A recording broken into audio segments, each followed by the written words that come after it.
তো আজকের আলোচনায় আমরা পর্ব ৪৮ নিয়ে একটু খুঁটিয়ে দেখব, তাই না? হ্যাঁ, একদম। এই পর্বে বেশ কিছু ঘটনা ঘটেছে যা গল্পকে কিন্তু নতুন দিকে নিয়ে যাচ্ছে। মানে চরিত্রগুলোর জীবনে বেশ বড় ধরনের মোড় এসেছে বলতে পারি। অবশ্যই। দোয়া আর আজলানের ওই বড় খবরটা থেকে শুরু করে আবার ওদিকে নূর, জায়নাব, ওদের জীবনেও বেশ টানাপোড়েন চলছে। ঠিক। তো আমরা এই বিষয়গুলো নিয়েই একটু বিস্তারিত কথা বলবো আজ।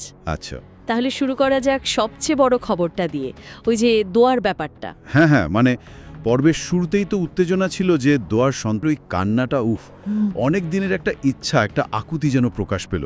ঠিক। আর ওমর তো খবরটা পেয়েই সাথে সাথে ভাইকে জানালো, জয়নাবকেও ফোন করলো। হ্যাঁ, একটা উৎসবের মতো পরিবেশ। কিন্তু এই একই সময়ে গল্পের অন্যদিকে আবার অন্যরকম ঘটনা ঘটছে। তো মেয়ের এই শিল্পী হওয়ার ব্যাপারটা একদমই মেনে নিতে পারছেন না। তীব্র বিরোধিতা করলেন, এমনকি বাবাকে সব বলে দেওয়ার হুমকিও দিলেন।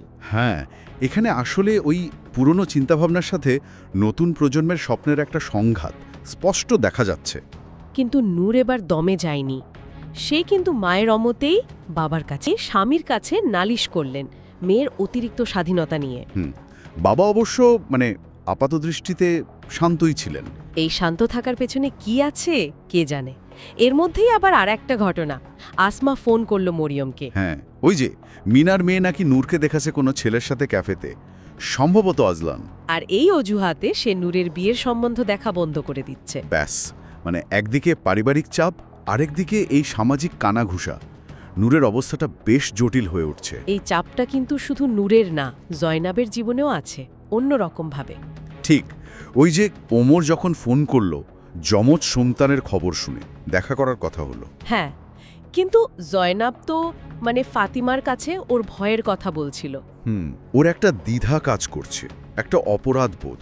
ভাবছে যে ওদের সম্পর্কের কারণে দোয়ার খুশিগুলোর ভাগ্য যেন একে অপরের সাথে জড়িয়ে, একজনের সিদ্ধান্ত অন্যজনকে প্রভাবিত করছে। ঠিক, হয়তো এটাই ভাবনার বিষয়। ব্যক্তিগত পছন্দ আর সম্পর্কের এই যে জটিল জাল, জীবনটা তো এভাবেই এগিয়ে চলে, তাই না? একদম। দেখা যাক পরের পর্বে এই প্রশ্নগুলোর কিছু উত্তর মেলে কিনা।